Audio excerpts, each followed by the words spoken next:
I'm Mara Webster with In Creative Company, and I'm so thrilled today to be joined by the director of Marry Me, Kat Coiro. And I wanted to start by talking about the way that you bring us into Jennifer Lopez's character, Kat, because there's so many different ways that you play around with how we meet her in the film. We get to see how she's observed by the outside world, as well as the intimacy of bringing us into her every day, you know, when who she is behind closed doors. And you do that in a myriad of ways in which you've directed and used camera motion, whether it's in her apartment, depending on the scene, if it's just her or a group of people, something like The Tonight Show, where there's the difference between the studio camera and everyone else who's inside, and even the use of mixed media. So I was really interested in how you thought about all the different facets and different ways that you could use the camera to tell those two very different sides of who the character is and bring us into the story. Well, one of the very first visual ideas that came to me was when I was actually having my interview process with my cinematographer, Florian Ballhaus. I was saying, I want social media to be integrated into this film in a way where it feels like an organic part of the story, because she is somebody who lives her life in the public eye and very much leans on social media to connect to her fan base. And as we had our very first conversation, we talked about the concert, and we talked about, you know, using our film cameras and shooting it traditionally, but also having cameras in the audience and having all these different people filming the same event and seeing it from all different perspectives. And I remember as we had this conversation, I thought, he's the one to shoot this.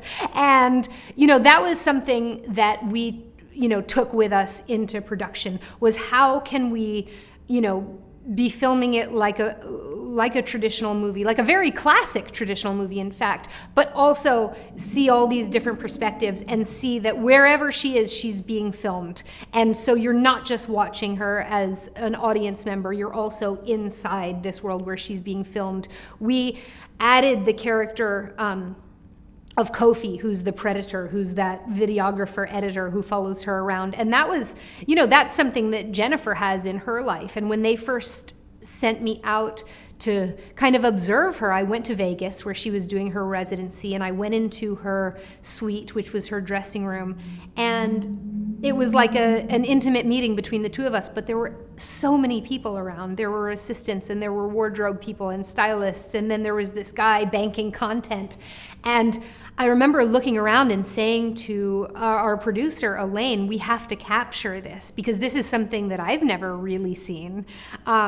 And that feeling of, you know, loneliness in a crowd, of constantly having your life observed to the point where you don't even realize it's happening. And one of my favorite movie moments is where Charlie says to her, like, can't we just be alone? And she says, we are alone. And he's like, but there's a guy filming us. And she's like, oh, right. And it's become such an important part of her life that it was really important for us to use the cameras to capture that. And you mentioned the character of Kofi, the videographer that's following her, and you were using some of his footage as well. Did you know, even in pre-production, that you wanted to have him actually shooting the whole time? Yes. So that you could bring us into that direct perspective? Yeah, it was interesting because we did our casting and we said anybody with any kind of cinematography skills would be much appreciated. And that actor had actually taken courses on videography. And then we also had him come and do a couple days of training so that, you know, he's in the scene, but he's also actually doing, you know, capturing and banking that content. When it was a really important moment, like after the marriage, when she's walking down the hallway and Charlie's there following her and we're capturing it, you know, both on our camera and on the Predator camera. That was one where we put it in the hands of a cameraman so we could really make sure we captured the emotion we needed, but a lot of times it was him filming. Yeah. And then when we look over to Owen Wilson's character, Charlie, you know, again, you filmed him in a very different way. And even the lenses that you were using were more kind of classic lenses. And so the cameras that you were using to shoot that were really different as well. What was kind of the precipice behind wanting to make sure that you were using different equipment to have a different aesthetic? And then how did you set about, once their characters start coming together more, finding what that style between these two spaces was going to be?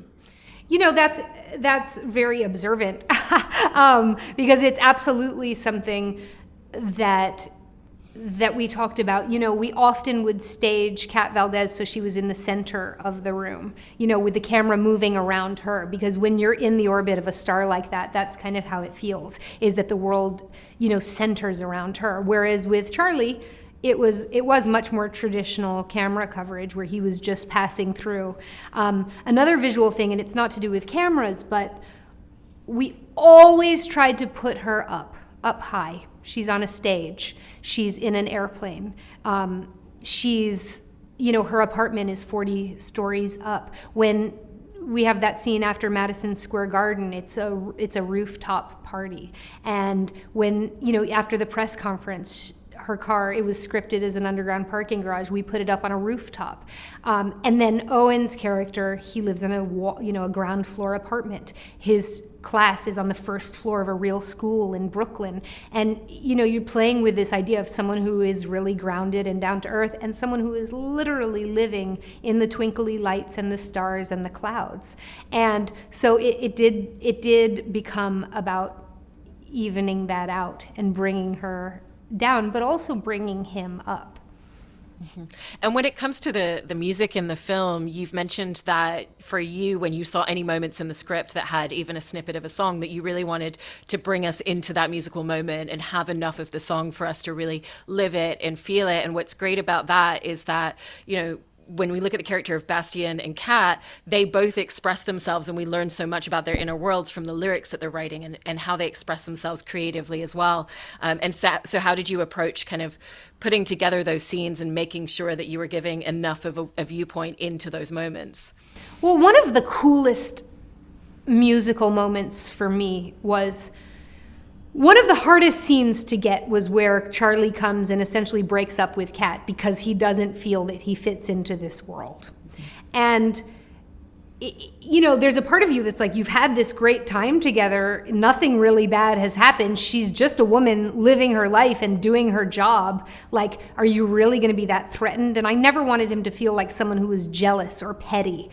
And so crafting that was hard. And I remember Elaine, the producer, and I were talking about that scene. And we were like, gosh, it would be cool if Bastien was performing a song about second chances. And Elaine said that, and we wrote it into the script.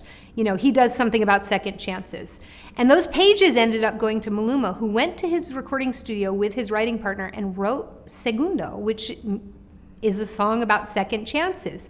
And we heard this song, and it was so powerful. Like, if you're Charlie and here's this gorgeous, larger-than-life woman who's, having this amazing artistic experience with her ex, and then he's sitting there singing his heart out about second chances, the guy doesn't, of course he's going to retreat and say, I can't do this, it's too much. And it doesn't become about resenting her or being petty. It's just he doesn't fit in.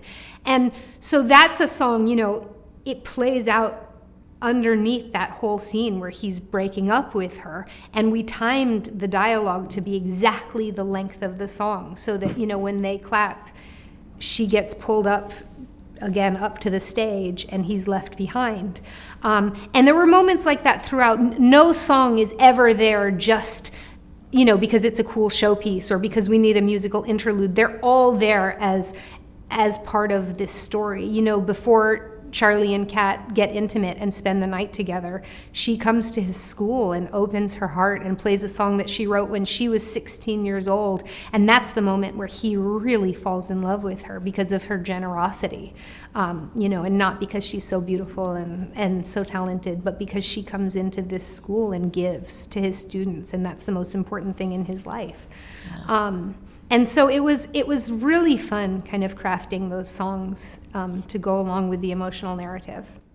And even beyond the songs themselves, in working with John Debney, who is your composer on the film, and I know Jennifer was very involved with this side of things as well, the music composition that comes in really enhances what we're hearing in the rest of the music and really evolves whatever the tone of a particular scene or narrative arc is. And so I was interested in how you, John, and Jennifer really collaborated to make sure there's such a constant flow between the different music that we're hearing throughout.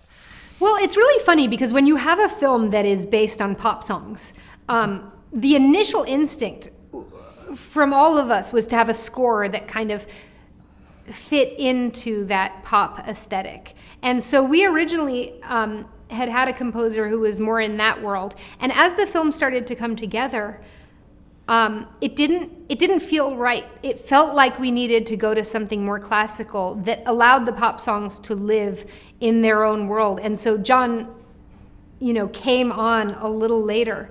And one of the things that he did with Jennifer's input, with my input, was he took On My Way, the theme of On My Way, and he started threading it, from the beginning of the film, like literally from the moment she sees Charlie. And Jennifer and I had talked about, when you create a song, when you write a song, and a lot of artists say this, whether they're sculptors or painters or dancers, that, the song is there, it exists, and your job as an artist is to pluck it out of the ether and, give it a voice. But it's not like you create it, it's more like you channel it. And so we played around with that idea that song On My Way was directly connected to her interactions with Charlie. And every time they have a sweet moment in the press conference, in the apartment, you hear a little snippet of that song. So then when it comes out of her and she's tinkering around on the piano and it finally comes out, you go, oh, this is a song that's been there, that kind of has lived there for eternity and is connected to Charlie somehow. Yeah.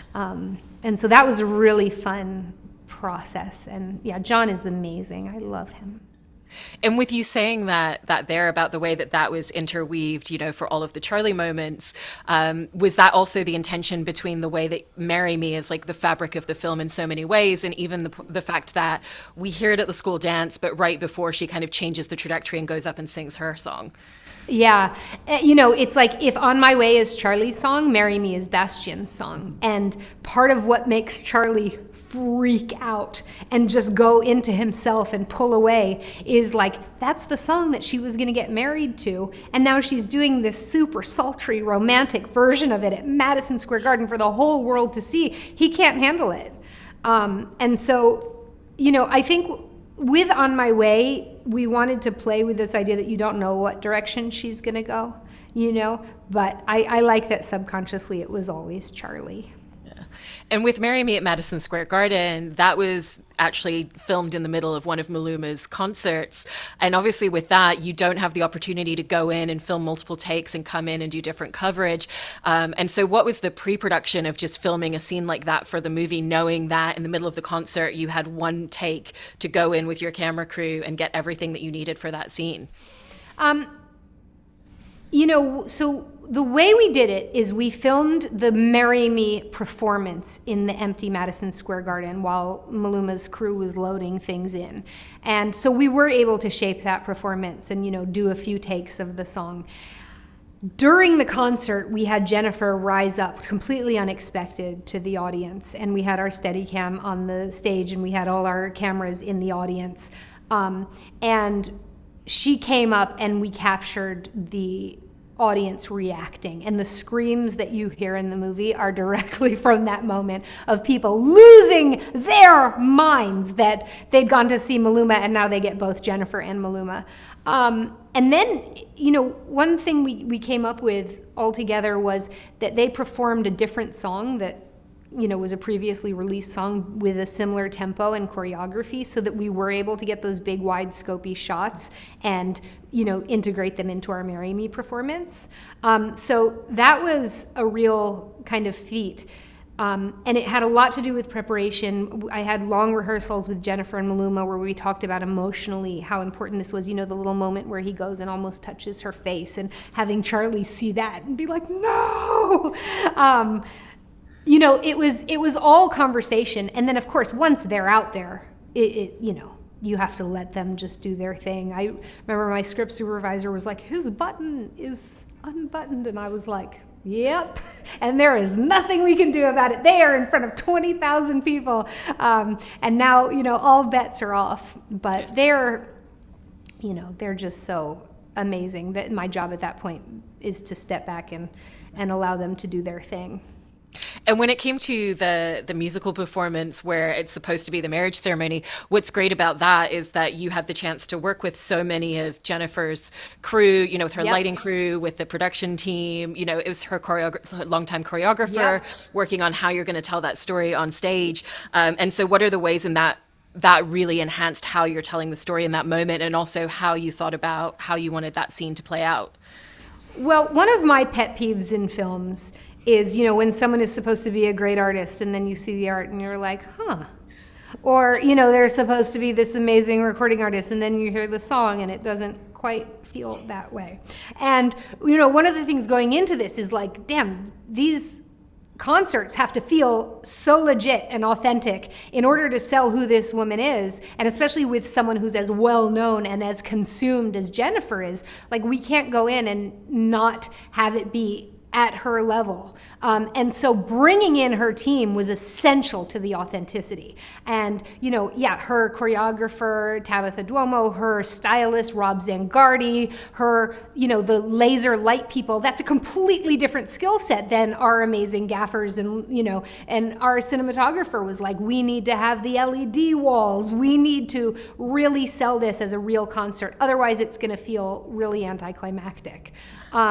So having those resources, was just instrumental in selling the characters. And what was cool was that, like, they were all so open to, where I approach it is like, I'm not going to explain to you how to operate an LED wall for a concert. What I'm going to talk about is how this particular performance works into the emotional fabric of the film. And everyone was just it was such an egoless, kind of one-minded, we all want to make this great movie that lives up to the production value of a J.Lo show. Mm-hmm. And so it was a real joy in that way. And with that idea of the emotional fabric of the film, what I love about that scene is it doesn't feel like we're suddenly watching, videography of a concert. It feels like we're still watching a story and we're watching these two characters and who they are in this moment.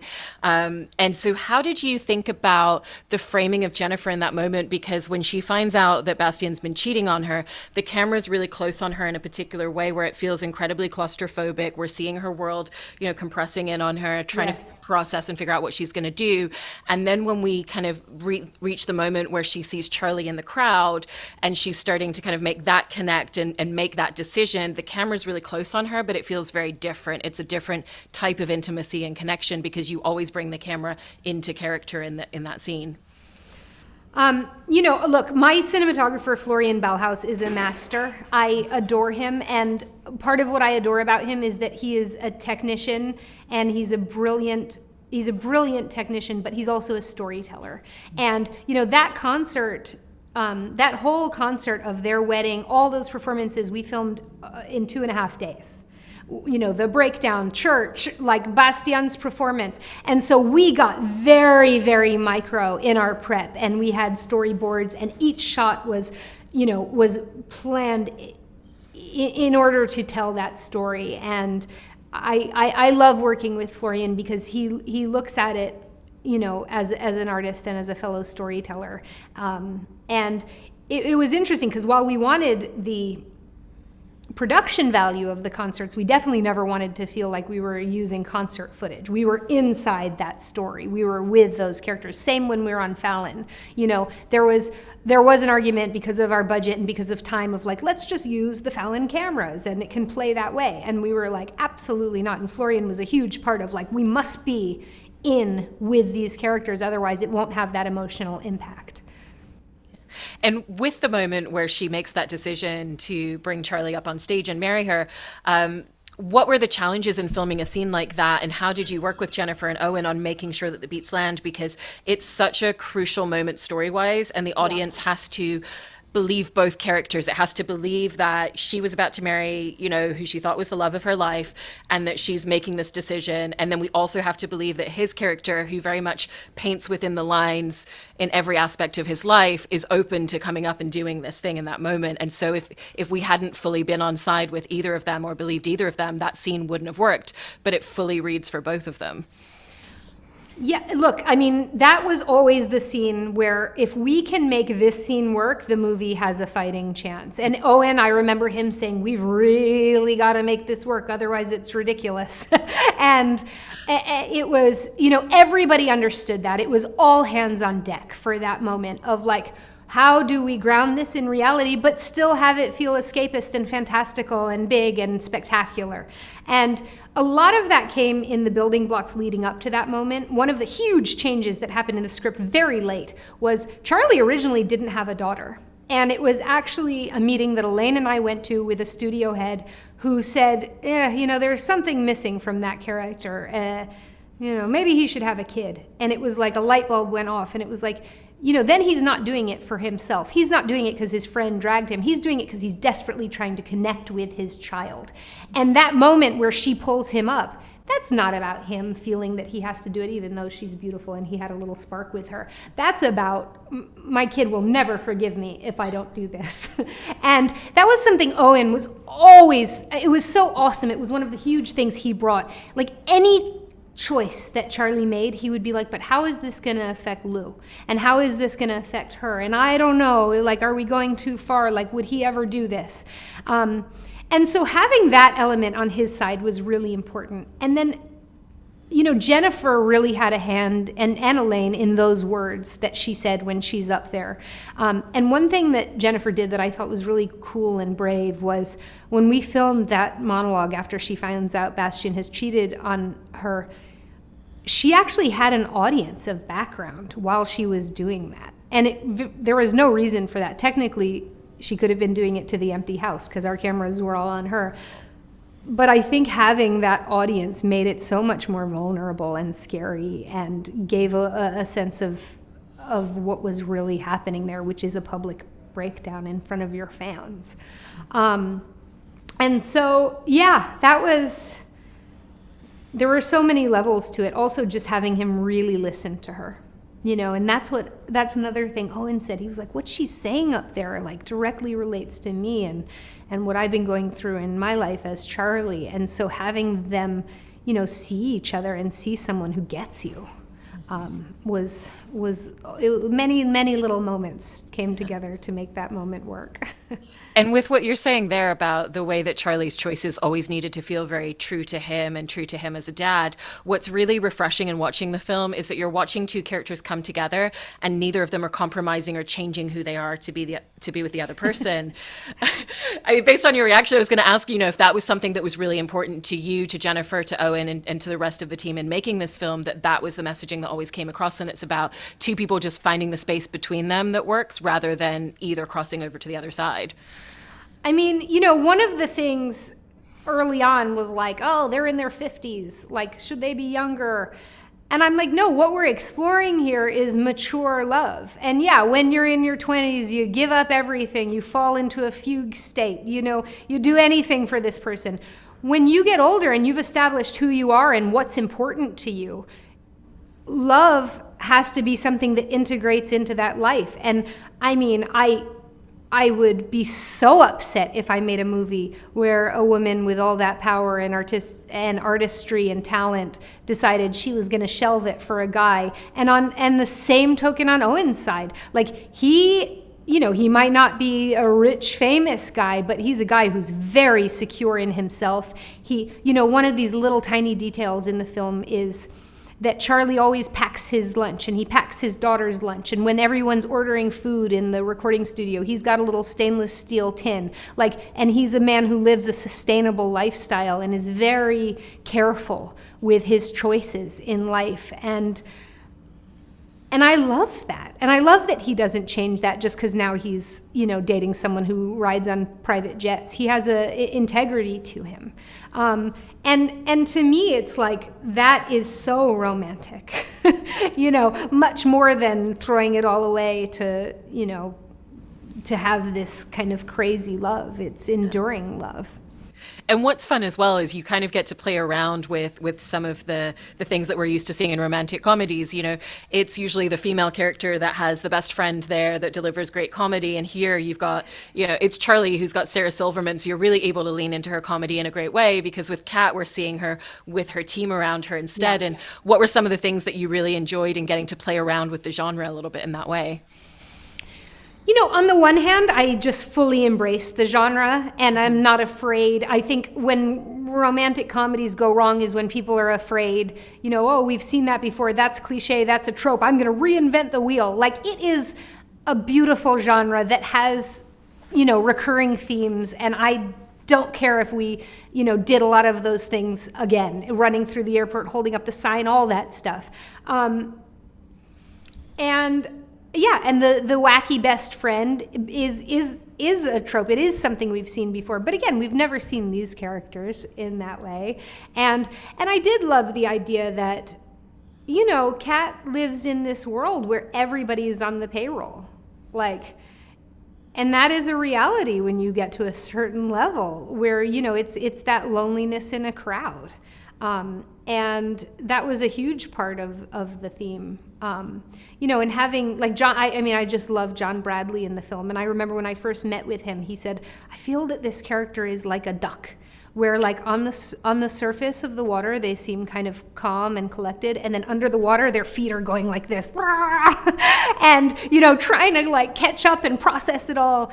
And, you know, it's interesting that the person who comes to hug her after she's had this public humiliation is someone who works for her and who is just trying to do the right thing and navigate his own career. And you see that she needs this close relationship that she develops with Charlie. It's different from anything she's ever had before. I also wanted to ask about working with Caroline Duncan, who's your costume designer on the film, because I think especially when you look at Jennifer Lopez's outfits, they tell such a great narrative arc in the way that we see her. You know, we see her kind of very presented to the world, and then as she spends more time with Charlie, you know, the shapes are softer, the materials are softer, her hair is different. You know, when it's her dancing with the kids, she's just in kind of like a comfortable boiler suit with her hair up. And so what was that collaboration like in working with Caroline and really figuring out the narrative trajectory that you wanted to tell on screen? Caroline is amazing. And, you know, between Caroline and Jennifer and Rob Zangardi, it was like, you know, again, my job was to go, here's what's really important and do your thing, people. And I think they did an incredible job. Like, the softening is something we talked about a lot. Like, when you see her in that first scene dancing, she's in metallic, hard lines. You know, the hair is very, very hard and symmetrical. And as the film goes on, she definitely softens and lets her guard down a little bit. And, you know, Caroline's a real artist. And, you know, I think one of the interesting challenges was separating J.Lo from Kat Valdez, because obviously there are so many places where the two characters overlap, but we also didn't want it to feel just like J.Lo. And someone asked me earlier today, like, why does she wear so many turtlenecks? And I was like, actually, because that's not something we're used to seeing J.Lo in. And it does give Kat, a distinctive style. Yeah, I really love that. I also, one of the random small details was, where did the swing in Charlie's apartment come from? Oh, you know, that's a real location, a real apartment in Brooklyn. And one thing that was really important to me, you know, when I see a film and someone's a teacher, my mother was a teacher, and then they live in some palatial, you know, ridiculous, unaffordable apartment, it drives me crazy. And our production designer, Jane Muskie, and we had a conversation, and I was like, how do we make it aspirational, you know, rom-com-y, but still he actually could afford it on a teacher's salary? And so we actually limited ourselves to scouting apartments belonging to working people. And we also had a whole backstory where, like, he had saved money, he had, you know, really worked to get this place that was a really comfortable place. But the apartment is a real apartment of some working people in Brooklyn, and they had that swing. And I remember walking in and going, we're gonna use that swing. Like, we need to make sure that's there. We also made the apartment, there's a lot of plants, and we put some vines on the walls, and there's a dog and there's a fish tank, and it's a very alive place. And Charlie is a nurturer, and compared to Kat's apartment, which is white and windows and glass and sterile, like it was another little visual cue, that they live these very different lives, and that Charlie spends a lot of time feeding fish and dogs and children and watering plants, which is exactly what Kat kind of needs, is that nurturing. I love all the intricacies of all of the details and the way that you've directed this film. So congratulations on a great movie, and thank you so much, Kat. Thank you. That was so fun.